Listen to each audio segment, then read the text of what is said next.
Hello. Hello friends.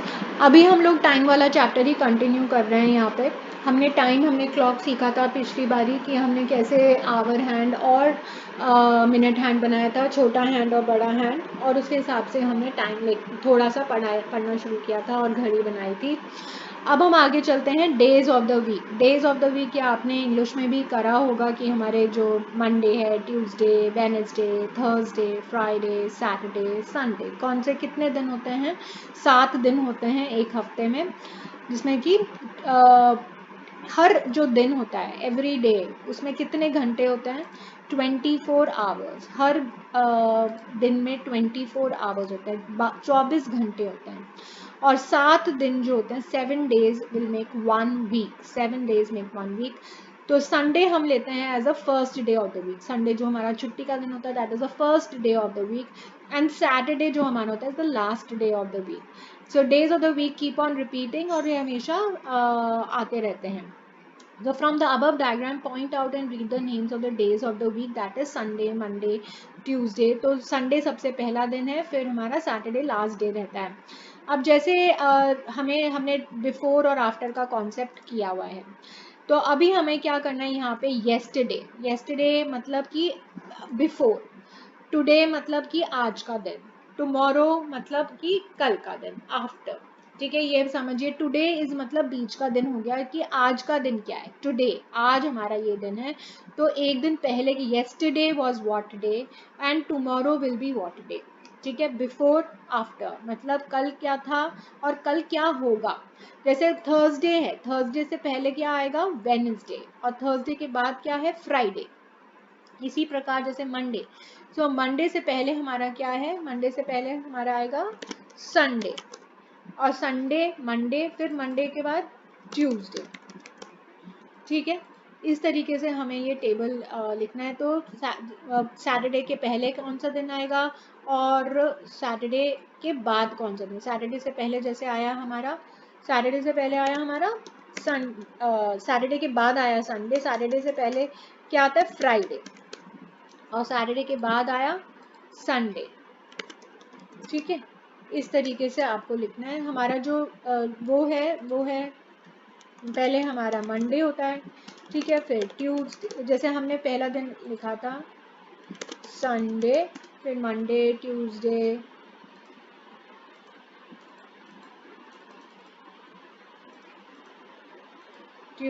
फिर Wednesday, फिर Thursday, Friday, और फिर हमारा आया था सैटरडे। ठीक है, तो ये हमारे दिन थे जो हमने लिखे यहाँ पे। इसके हिसाब से आप लिख सकते हैं। ठीक है, ये देख लीजिए। तो Sunday, Monday, Tuesday, Wednesday, Thursday, Friday, फिर सैटरडे। तो इस प्रकार से आपको बिफोर लिखना है और आफ्टर लिखना है। ये वाले 4 आप करिए और टीचर से चेक कराइए, ये यहाँ पे लिखा हुआ है, इसके हिसाब से करना है। Answer the following questions. On which days of the week does your school remain closed? आपके कौन से दिन ऑफ द वीक में आपका स्कूल बंद रहता है? तो वो डे का नाम लिखिए। फिर which is the second day after Tuesday? Which is the second day, कौन सा दिन है सेकेंड डे आफ्टर ट्यूसडे? तो ट्यूसडे के बाद आता है वेडनेसडे, वेडनेसडे के फिर नेक्स्ट क्या? तो सेकेंड डे चाहिए हमें, तो क्या हुआ? थर्सडे। थर्सडे आया हमारा, क्या आया? थर्सडे यहाँ पे। फिर which is the fourth day after Thursday? Which is the fourth day after Thursday? Is Thursday, फिर फ्राइडे, और फिर थर्सडे, फ्राइडे। हमें 4 दिन ऐड करने। ठीक है, तो हमने जैसे यहाँ पे ऊपर लिखा था थर्सडे, फिर 1 2 3, फिर 4, मंडे आया। क्या आया हमारा? मंडे। देखिए, अभी इन सारे क्वेश्चंस को करने के लिए फिर भी अगेन आपको यही करना पड़ेगा। जैसे ये संडे हुआ, ठीक है, फिर मंडे है, फिर ट्यूसडे है, फिर वेडनेसडे। ठीक है, ये ऐसे ही चलता जाएगा। थर्सडे आपको पता ही है, फ्राइडे, और फ्राइडे के बाद क्या आता है? सैटरडे। ठीक है, तो अब हम अगर मंडे संडे को लिख दें कि संडे हमारा पहला दिन होता है। ठीक है, फिर ये हमारा दूसरा हुआ, फिर ये हमारा हुआ तीसरा, ये हमारा हुआ चौथा, ये पांचवा, और यहाँ पे ये छठा है, और फिर ये हुआ हमारा सातवां। ठीक है, 7। तो like that. So now which is the fourth day after Thursday, जैसे थर्सडे के बाद हम काउंट करेंगे, फिर फ्राइडे आएगा, 1 2 3 4, तो मंडे आया। ठीक है, इस तरीके से। तो यहाँ पे आप ये वाले क्वेश्चंस पढ़ेंगे और अपने आप करने की कोशिश करेंगे। Which day of the week do you like most, कौन सा दिन आपको सबसे अच्छा लगता है। On which day does your birthday fall this year, तो अपना एक साल देखिए, इस साल में आपका बर्थडे कौन से दिन पे पड़ेगा वो लिखना है। Name the day between Monday and Wednesday, के बीच में कौन सा दिन आता है, देखिए यहाँ पे। और फ्राइडे और संडे के बीच में कौन सा दिन आता है, फ्राइडे और संडे के बीच में कौन सा दिन आता है, क्योंकि अब सैटरडे के बाद फिर क्या शुरू हो जाएगा, संडे शुरू हो जाएगा, ये रिपीट होता जाएगा। तो ये आप याद रखिए इस तरीके से, और फिर ये क्वेश्चंस कर सकते हैं। अब एक प्रोजेक्ट करते हैं, write down one activity for each day of the week, carry out activities like, जैसे आप क्लीनिंग योर स्कूल बैग, आपको जैसे आप ऐसे कर सकते हो, अपनी 5-6 एक्टिविटीज कर लीजिए, जैसे कि स्कूल बैग को क्लीन करना है, पेंसिल बॉक्स को एक क्लीन करना एक एक्टिविटी हुई, कपड़े जचाने हैं, शूज पॉलिश करने हैं, तो वो एक एक दिन लगा लो, कि संडे को जैसे कि आप बैग को ठीक करोगे, मंडे को आप कपड़े जचाओगे, ट्यूसडे को आप ये करोगे। तो ऐसे दिन के हिसाब से अपना एक कैलेंडर बनाओ, जिसमें कि आप अपना काम बांट लो, तो आपके लिए आपको समझ में आएगा कि आपको क्या करना है। आगे चलते हैं मंथ्स ऑफ द ईयर, ये भी इंग्लिश में हमने किया है, मंथ्स ऑफ द ईयर। तो मंथ, सबसे पहला मंथ होता है हमारा जनवरी, का साल से शुरू होता है, जो न्यू ईयर के बाद आता है ना, जैसे जनवरी। फिर उसको क्या बोलेंगे, ये वाला पूरा चार्ट घर में एक बार बनाने की कोशिश करिए। जनवरी, फेब्रुअरी, मार्च, अप्रैल, मई, जून, जुलाई, अगस्त, सितंबर, अक्टूबर, नवंबर, और ये क्या है, दिसंबर। अब यहाँ पे नीचे देखिए कि दिन लिखे हुए हैं, कि जनवरी के महीने में 31 डेज होते हैं, फेब्रुअरी में 28 या 29 डेज होते हैं, मार्च में 31, अप्रैल में 30 डेज होते हैं, मई में 31, जून में 30, जुलाई में 31, अगस्त में 31, सितंबर में 30 डेज, अक्टूबर में 31, नवंबर में 30 डेज होते हैं। तो ये दिन भी डिफरेंट होते हैं। ये पूरा का पूरा चार्ट आप अपनी किताब में बनाइए, और स्पेलिंग्स याद रखिए, और नंबर ऑफ डेज भी याद रखिए। अब ये देखिए, एक साल में 1 ईयर के में कितने महीने हुए, हमने जैसे देखा ऊपर 12 महीने, 12 मंथ्स। जनवरी सबसे पहला महीना होता है, दिसंबर सबसे आखिरी महीना होता है, the last month of the year. Months keep on repeating, फिर दिसंबर के बाद फिर जनवरी आ जाता है, जैसे कि देखा है हमने।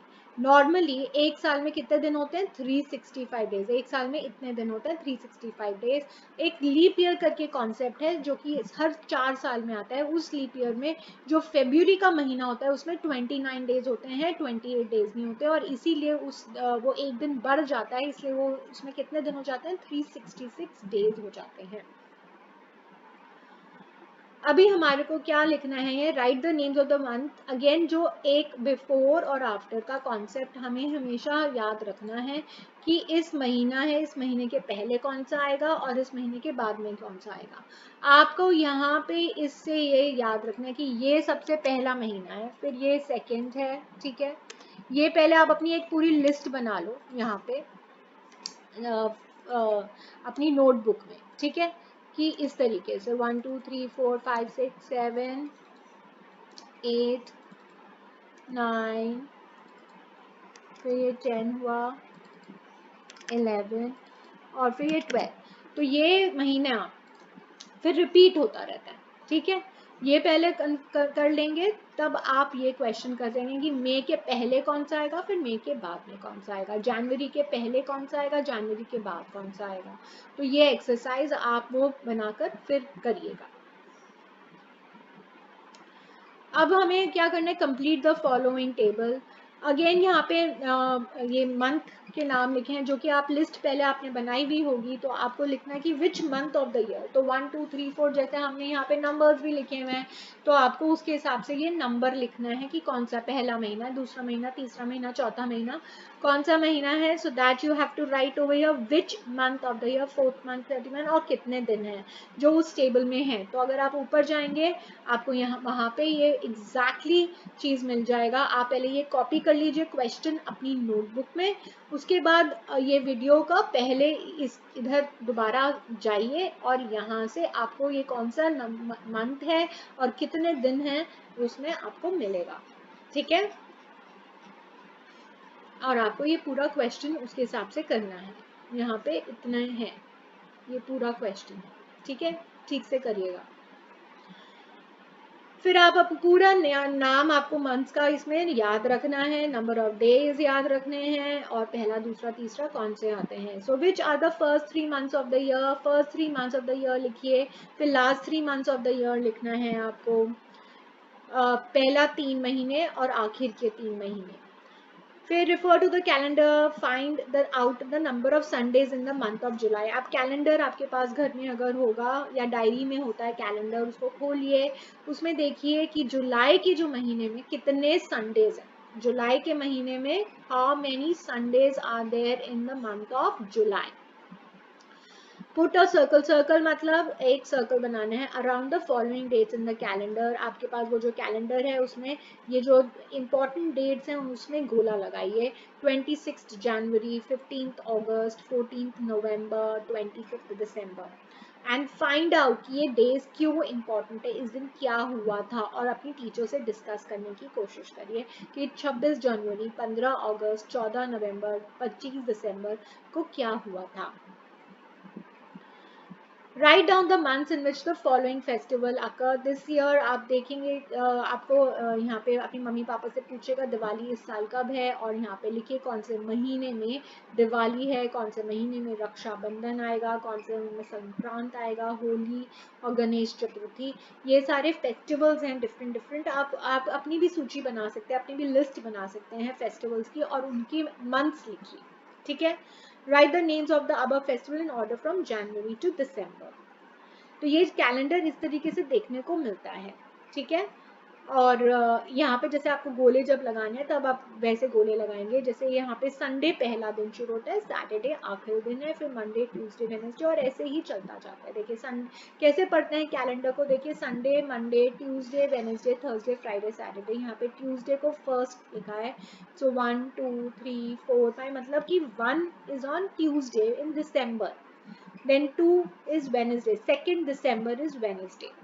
और इसमें कितने सैटरडे हैं, 1 2 3 4 सैटरडे हैं। कितने संडे हैं, 1 2 3 4 संडे हैं। इस तरीके से ये कैलेंडर को पढ़ना है,